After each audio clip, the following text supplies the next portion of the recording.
Hello, and thank you for joining me for episode number 4 of Mike Drinks a Beer.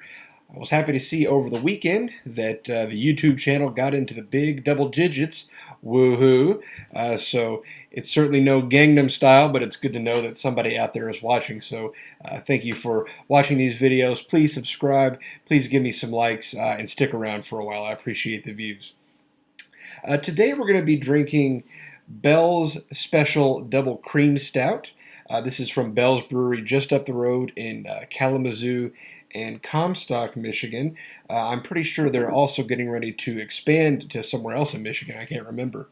If you're ever in the area, Bell's is a great destination for beer. Actually, all of Michigan is a really good beer destination. But if you happen to be anywhere near Kalamazoo, it's definitely worth stopping by Bell's. And actually, there's a great little beer restaurant in town called the Kalamazoo Beer Exchange that I went to, I guess it was last summer. So it's a really nice place. It's within walking distance or stumbling distance of Bell's Brewery. So if you're in the area, definitely stop by. It's worth a try. We're going to drink out of the Bell's straight-sided shaker pint glass today. And I actually wanted to follow up a little bit on some of my comments on glassware from previous episodes. If you go to this address, that'll take you to a blog post that I wrote a few months ago about glassware, kind of giving you my theory about glassware. Like I've said before, if I have the appropriate glass for a beer, I'll drink out of it. But if I don't, I'm really not going to, lose a whole lot of sleep over drinking beer out of the right glass.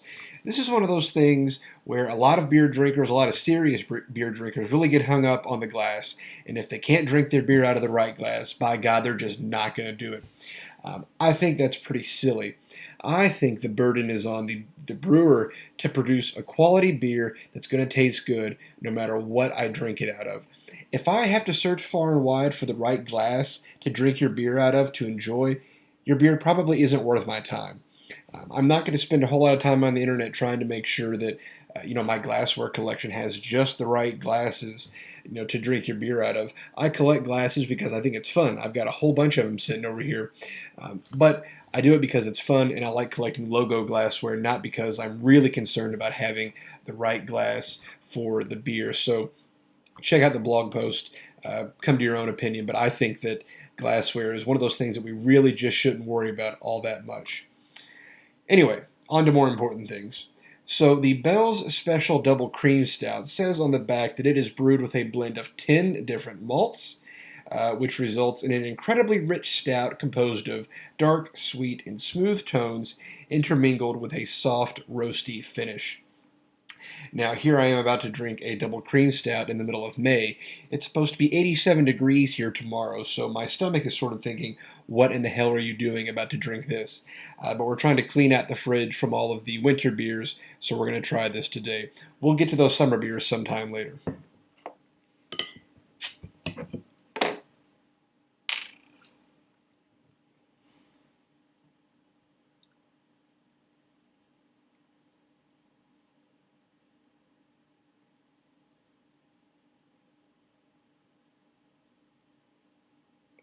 Is it going to spill? Is it going to spill? No. Perfect. Okay, so this has given us a really nice head, about 2 inches. It's got a nice light brown color to it that complements the rest of the beer itself, which is a really nice dark chocolate brown. So it looks really good. Scent-wise, you can't miss that roasted character. I mean, in a stout, you're going to expect that, but it's really nice here. It's not sort of harsh or overt. It's subtle, but definitely there and really pleasant. Maybe just a little bit of coffee and just a little bit of bitter. It's a very delicate scent, actually. Let's do the fun part.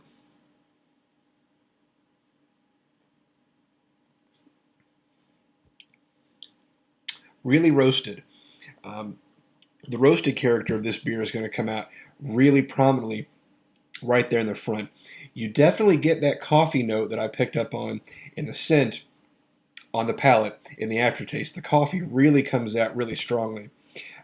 Some places, some breweries host beer breakfast every once in a while. This would be a really good breakfast beer. If you are so inclined to drink early in the morning, this would be a good beer to do it with because it's just really dark. It's got that coffee flavor to it, and it's really enjoyable. Let's try it again.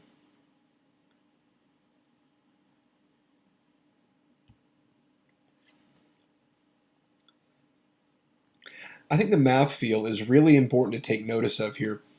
The bottle here bills this as a double cream stout. And so you would expect to have a lot of creaminess there, and it's really not. It's a little thin for my preference. It's actually closer to like a cola-like flavor than not flavor, mouthfeel than creamy. So the smoothness that you would look for in a cream stout isn't necessarily rising up to the fore. Now, also, this was packaged, well, not that long ago. It says October 1st, 2012. I thought maybe that would have something to do with it, but I don't think so. It's just a little bit thin for my taste.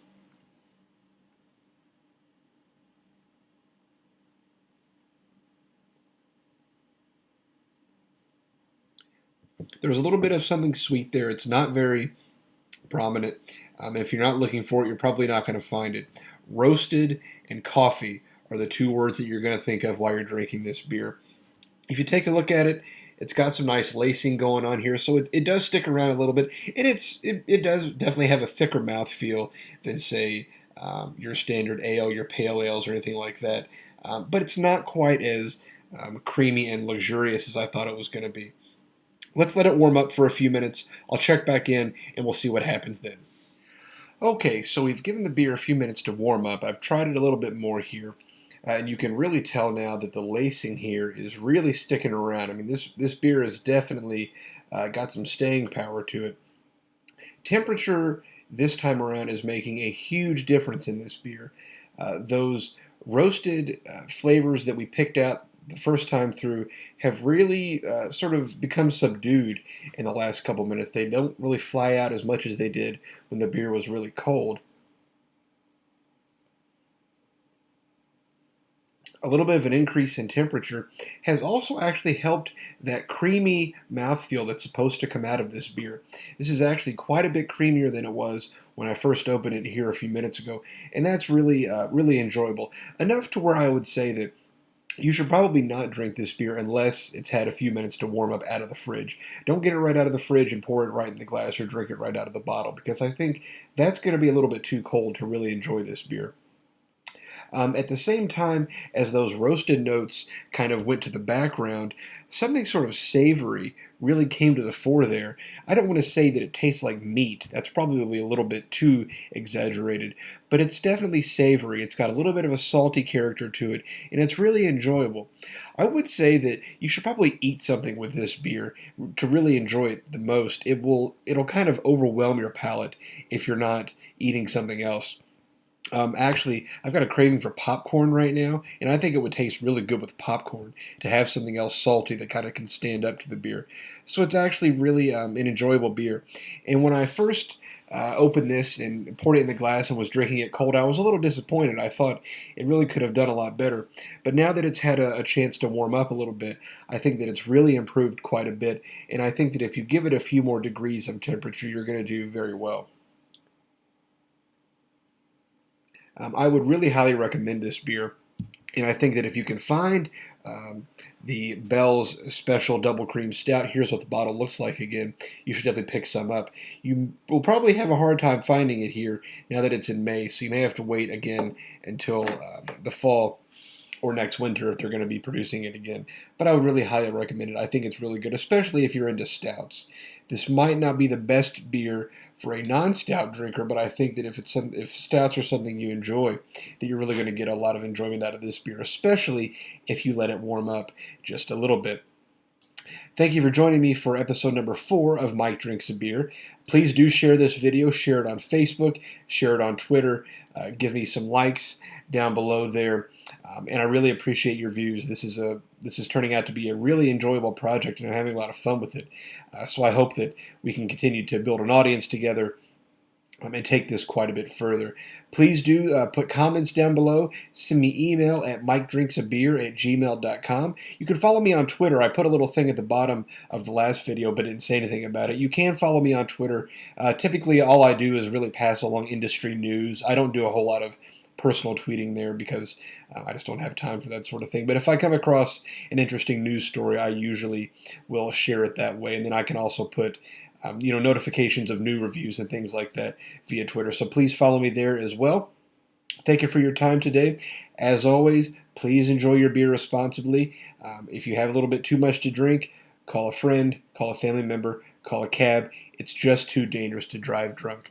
But provided you're drinking responsibly, until next time, cheers.